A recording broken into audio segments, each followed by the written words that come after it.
पाकिस्तान के पैसे पर कश्मीर में आतंक और अलगाववाद की जो आग भड़काई जा रही है, उस पर अब करारा वार शुरू हो चुका है। आतंक और अलगाववादियों की फंडिंग पर एनआईए नकेल कसने में जुटी है, तो वहीं जम्मू कश्मीर पुलिस ने हुर्रियत के गिलानी गुट के 3 लोगों को हिरासत में ले लिया है। इसमें सैयद अली शाह गिलानी का दामाद अल्ताफ फंतूश भी शामिल है। जो उकसाते हैं पत्थरबाजों को, जो हैं आतंकियों के यार, अब शुरू हो चुका है उन पर वार। पहले अमेरिका में हिजबुल का सरगना सैयद सलाउद्दीन आतंकी घोषित हुआ और अब हुर्रियत के 3 लोगों को गिरफ्तार कर लिया गया है। एनआईए आतंक की फंडिंग के सिलसिले में इनसे पहले भी पूछताछ कर चुकी है और अब इन्हें आगे की पूछताछ के लिए दिल्ली तलब किया गया था, लेकिन आशंका थी कि ये लोग दिल्ली आने की जगह अंडरग्राउंड होने की फिराक में थे, इसलिए पुलिस ने इन्हें पहले ही पकड़ लिया। आतंक और अलगाववादियों के इस गठजोड़ में अलगाववादी सैयद अली शाह गिलानी का दामाद भी शामिल था। जम्मू कश्मीर पुलिस ने गिलानी के दामाद अल्ताफ शाह उर्फ अल्ताफ फंतूश, अयाज अकबर और महराजुद्दीन कलवल पर शिकंजा कसा है। इससे पहले कि वो अंडरग्राउंड हो जाते, उनको 3 को पाकिस्तान जम्मू कश्मीर पुलिस ने अरेस्ट कर लिया है और उनको दिल्ली लेके आएंगे। अमेरिका की स्टेटमेंट कि सलाउद्दीन एक इंटरनेशनल टेररिस्ट है और कश्मीर में आज़ादी की लड़ाई नहीं है, लेकिन पाकिस्तान की तरफ से स्पॉन्सर्ड टेररिज्म है। इससे हिंदुस्तान की सेंट्रल गवर्नमेंट, हिंदुस्तान की आर्मी और स्टेट गवर्नमेंट के हाथ बहुत मजबूत हुए। तीनों को कश्मीर में आतंकी गतिविधियों और उपद्रव के लिए फंडिंग की जांच के सिलसिले में गिरफ्तार किया गया है, लेकिन सवाल ये है कि क्या ये गिरफ्तारी जम्मू कश्मीर को अमन की राह पर लौटा सकेगी।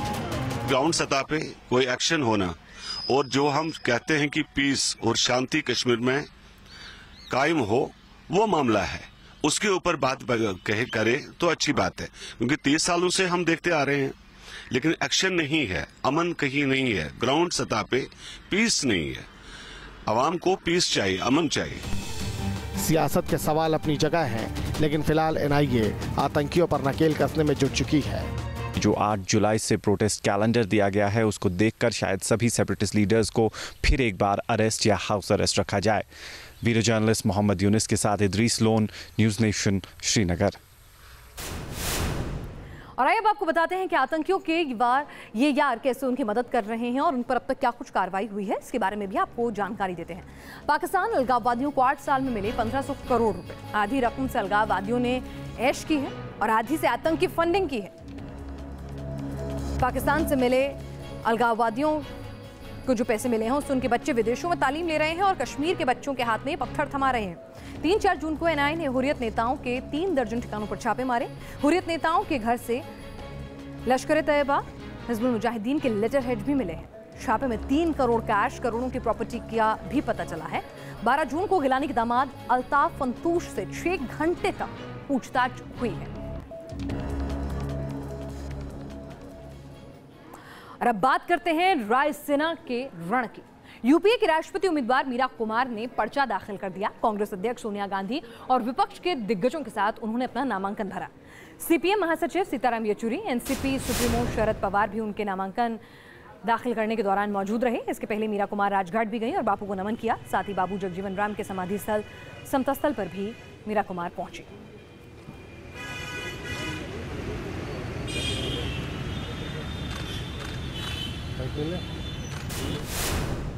और यूपीए के राष्ट्रपति उम्मीदवार का पर्चा तो मीरा कुमार ने दाखिल किया, लेकिन राहुल गांधी का वहां मौजूद ना होना और अपनी नानी के घर छुट्टियां मनाना विपक्ष में और सोशल मीडिया में खूब तंज की वजह भी बना। बहरहाल आगे बढ़ते हैं, जीएसटी की बात करते हैं। मोदी सरकार ने 1 जुलाई से जीएसटी लागू करने की तैयारियां पूरी कर ली हैं। जीएसटी लॉन्च करने के लिए सरकार ने 30 जून की आधी रात को पार्लियामेंट का एक स्पेशल सेशन बुलाया है, लेकिन इस बैठक का कुछ पार्टियां विरोध कर रही हैं। तृणमूल कांग्रेस ने स्पेशल सेशन का बहिष्कार करने की बात कही है। वहीं कांग्रेस भी कल इस पर बैठक करने के बाद ही अपने आखिरी पत्ते खोलेगी। चंद घंटे बाद मोदी सरकार का मेगा शो, एक देश एक टैक्स पर संसद में मेगा रिहर्सल। जीएसटी पर सरकार के जश्न की तैयारी के बीच विपक्ष ने बायकॉट करना शुरू कर दिया है।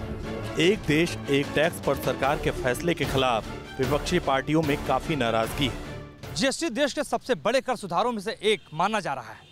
इसको लेकर सरकार एक और बड़े प्रोग्राम का आयोजन करने वाली है, तो दूसरी ओर कांग्रेस सहित तमाम विपक्षी दल इसका विरोध करने की रणनीति में जुटे हुए हैं। 30 जून की आधी रात को जीएसटी को लेकर बुलाई जा रही संसद की विशेष बैठक का पश्चिम बंगाल की मुख्यमंत्री ममता बनर्जी ने बायकॉट कर दिया है।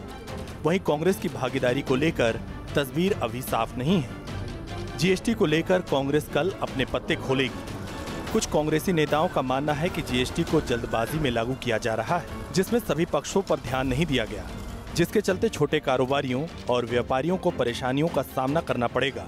इसलिए पार्टी को संसद में होने वाली बैठक में भाग नहीं लेना चाहिए। कांग्रेस ने रणनीति के तहत इसका विरोध करने की योजना बना ली है। कांग्रेस की कोशिश है कि जीएसटी का जब प्रोग्राम हो रहा हो उस वक्त कई विपक्षी दलों को एक साथ लेकर इसका विरोध किया जाए। जीएसटी लागू करने के लिए 30 जून को संसद में विशेष बैठक बुलाई गई है, जिसके बाद 1 जुलाई से पूरे देश में जीएसटी लागू किया जाएगा। संसद में जीएसटी लॉन्चिंग से पहले मेगा रिहर्सल होगी। इसके लिए आज रात 10 बजे का वक्त मुकर्रर किया गया है।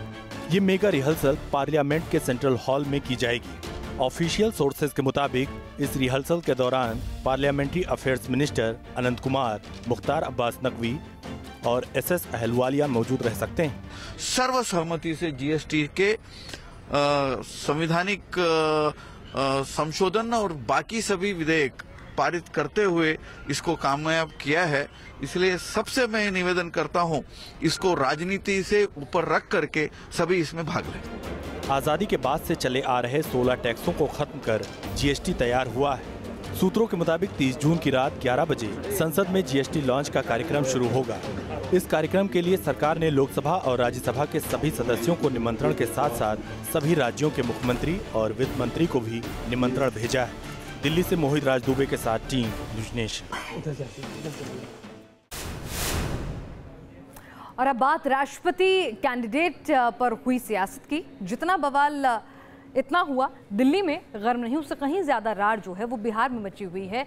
राष्ट्रपति चुनाव तो एक बहाना भर बन रहा है। गठबंधन की घाटें दिली होती लग रही हैं। ये अलग बात है कि नेताओं की जुबान पर अब भी दोस्ती के तराने हैं, लेकिन साज गुम नजर आता है। राष्ट्रपति उम्मीदवार पर तकरार है। एक विषय पर हम गठबंधन के दलों की अलग अलग राय हुई, वो राष्ट्रपति चुनाव का। कांग्रेस के लिए लड़ाई उसूलों की है। देखिए, ये हम लोग के लिए एक विचारधारा, उसूलों और सच्चाई के लिए लड़ाई है और लड़ेंगे। लेकिन जेडीयू को इससे इनकार है। राष्ट्रपति के चुनाव के उम्मीदवारी को लेकर के हमारी तीनों की अलग अलग राय है। फिर भी महागठबंधन में प्यार है। बिहार में महागठबंधन अटूट है। गठबंधन 2020 तक नहीं 2025 तक चलेगा। अब ये प्यार है या कहीं ऐसा तो नहीं कि रहा भी ना जाए और कहा भी ना जाए। बिहार में महागठबंधन के नेताओं के सुर अचानक नरम पड़ने लगे हैं। कल तक तेजस्वी और आरजेडी को नसीहत दे रहे केसी त्यागी के बोल अब बदले हुए हैं। हमारे में आपस में कोई क्रियान्वयन को लेकर के मतभेद नहीं है। गठबंधन की एकता पर कोई फर्क नहीं। बात बिगड़ी रायसीना के रण से। एनडीए उम्मीदवार रामनाथ कोविंद को नीतीश का समर्थन विपक्ष को रास नहीं आया। लालू यादव इसे ऐतिहासिक भूल बता गए, लेकिन लगता है जैसे ये जंग अब महागठबंधन पर भारी पड़ने लगी है। इसलिए बातों बातों में जो बात बिगड़ रही थी उसे अब बातों से ही बनाने की कोशिश है। मीरा कुमार के साथ खड़े लालू को नॉमिनेशन में नजरें ढूंढती रही, लेकिन लालू वहां थे नहीं। हाँ, जब मीडिया से रांची में मिले तो महागठबंधन की एकता का ताल ठोक दिया। लगातार चलेगा गठबंधन। छोड़िए, सुशील मोदी का लाड टपक रहा है। जैसे लोमड़ी को जब तक नहीं मिल रहा था तो ग्रेप सावर, उनको चस्का लगा हुआ सत्ता का, और वो चाहते हैं कि भोग लगे, कभी भी मौसर होने वाला नहीं है किसी। अब बात बन गई है या दरार चौड़ी हो गई है पता नहीं, लेकिन तलखी साफ दिखती है, क्योंकि कांग्रेस जीएसटी के जिस मेगा शो से खुद को अलग करने की सोच रही है उसमें जेडीयू ताल से ताल मिलाती दिखेगी। Team news nation. आज देश का अन्नदाता रो रहा है। कई इलाकों में उसकी हालत ऐसी हो गई है कि वो खुदकुशी करने जैसे कदम उठाने को भी मजबूर हो रहा है। आज उनकी हालत के जिम्मेदार है हमारा सिस्टम। प्रशासन की लापरवाही की कुछ तस्वीरें जहां हम आपके सम्मुख रखेंगे, जिसे देखकर आप खुद सन्न रह जाएंगे। ये सिस्टम की मार है। अन्नदाताओं की मेहनत पर पानी फेरने वाली लापरवाही की गवाही है। पहली तस्वीर मध्य प्रदेश की राजधानी भोपाल की है तो दूसरी रतलाम की, लेकिन किसानों की मुश्किलें दोनों जगहों पर कमोबेश एक जैसी ही है। आसमान के नीचे सैकड़ों क्विंटल प्याज पानी में भीग रही है। जाहिर है ये जल्द खराब होने लगेंगी और सिस्टम की मार से सड़ जाएंगी। मध्य प्रदेश में प्याज की बम्पर पैदावार अब सरकार के लिए मुसीबत बन गई है। दरअसल मुख्यमंत्री शिवराज सिंह चौहान ने किसानों से 8 रुपए प्रति किलो प्याज खरीदने का ऐलान कर दिया, लेकिन इस प्याज को रखने के लिए तमाम तरह के मुश्किलात आ रहे हैं। चलिए अब आपको तफसील से बताते हैं कि माजरा क्या है। दरअसल भोपाल की करोद मंडी में 17 दिनों में 8000 मीट्रिक टन प्याज की खरीद हुई, लेकिन यहाँ इनको रखने का मुकम्मल इंतजाम नहीं। खुले आसमान तले रखी गई प्याज बारिश में भीगकर खराब हो रही है। अब क्या रखेंगे हम तो बारिश में गीली नहीं होगी। यहाँ व्यवस्था है रखने की? व्यवस्था कोई व्यवस्था नहीं। करोद मंडी में फल और सब्जी के लिए कुल 15 शेड हैं। 9 में प्याज रखने का इंतजाम है, लेकिन ये इंतजाम नाकाफी है। खरीद के साथ साथ उसकी ढुलाई ना होने की वजह से बड़ी मात्रा में प्याज पानी में भीगकर खराब हो रही है। ये बात दीगर है कि ओहदेदारों को ये बर्बादी बड़ी नज़र नहीं आ रही। करीब 500 से 1000 के बोरे होंगे जो बारिश में भीग गए हैं, क्योंकि शेड में खुला हुआ है और हमालों के द्वारा रखने उठाने में, किसानों में जल्दबाजी से उठा के रखने में अंदर तक नहीं लेके गए, इसकी वजह से वो गिर गया। मंगलवार से सरकार ने नीलामी शुरू कर दी है। करोद मंडी में 220 रुपए क्विंटल के हिसाब से 50,000 क्विंटल प्याज नीलाम हो गई है, लेकिन अभी भी 3000 मीट्रिक टन प्याज बाकी है। वहीं मंडी के बाहर हजारों की तादाद में किसान प्याज से लदे ट्रैक्टर के साथ अपनी बारी का इंतजार कर रहे हैं। प्याज रखने की कोई व्यवस्था नहीं हो, आज मना कर दिया कि ना प्याज नहीं तोलेगा। किसान जल्द से जल्द प्याज बेचना चाहते हैं। वो जानते हैं कि अगर ये भीग गई तो इसे कोई खरीदार नहीं मिलने वाला। सिर्फ भोपाल ही नहीं, रतलाम में भी हालात ऐसे ही हैं। तेज बारिश के बाद मंडी में रखी हजारों क्विंटल प्याज गीली हो गई। जाहिर है यहाँ भी किसानों की मेहनत पर पानी फिर रहा है और फायदा बिचौलिए उठा रहे हैं। भोपाल से नीरज श्रीवास्तव के साथ टीम न्यूज़ नेशन। जरा सोच कर देखिएगा कि उस किसान के ऊपर क्या बीतती होगी जब उसकी फसल यूं बारिश में बर्बाद हो जा रही होगी और सिस्टम की भीड़ चढ़ रही होगी कि फसल तैयार है, पैसे मिलने का इंतजार है, तो उससे पहले आपके पास सिस्टम नाकाफी है। दरअसल देश में प्याज की पैदावार की बात करें तो 180 लाख मीट्रिक टन प्याज की सालाना पैदावार होती है।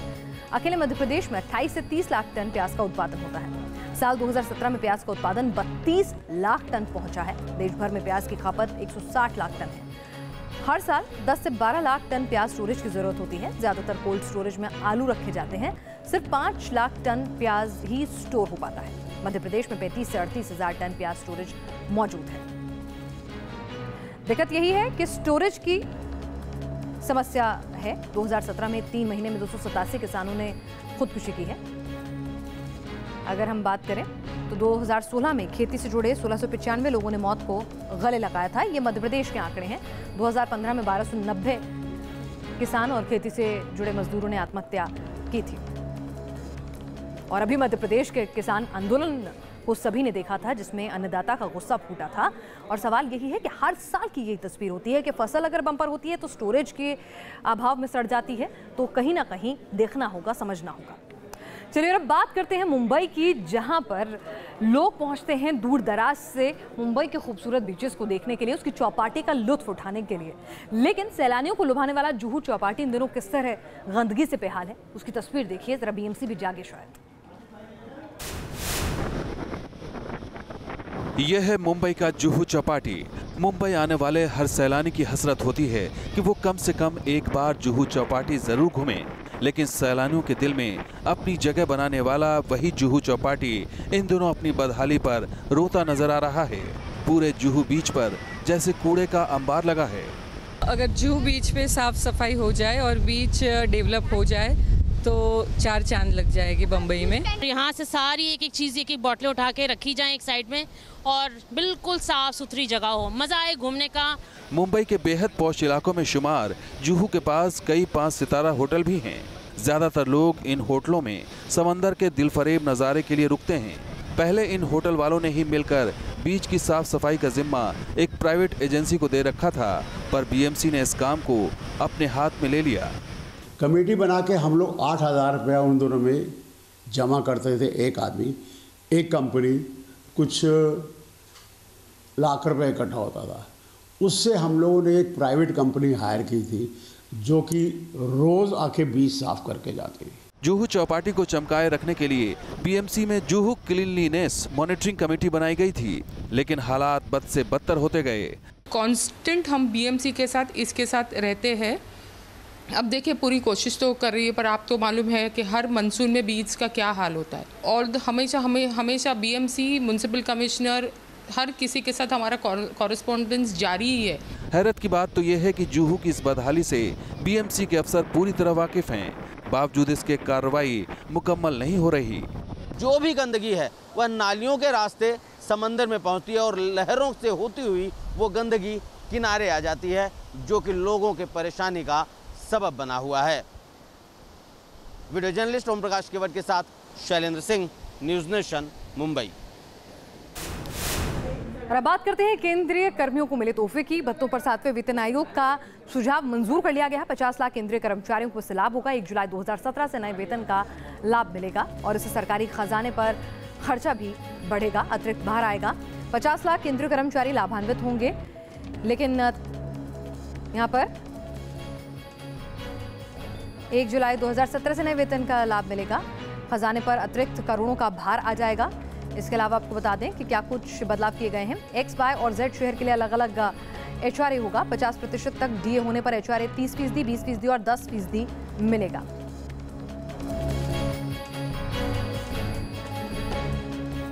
सैन्य कर्मियों को विशेष लाभ। शांत इलाके में पोस्टिंग वालों को राशन की राशि नकद में देने का भी फैसला हुआ है। सियाचिन भत्ता 31,500 के जगह अब 42,500 रुपए बढ़ा दिया गया है। तकनीकी भत्ता भी बढ़ाया जाएगा। तो आपने देखी देश और दुनिया की हर खबर, हर पहलू के साथ नेशन व्यू।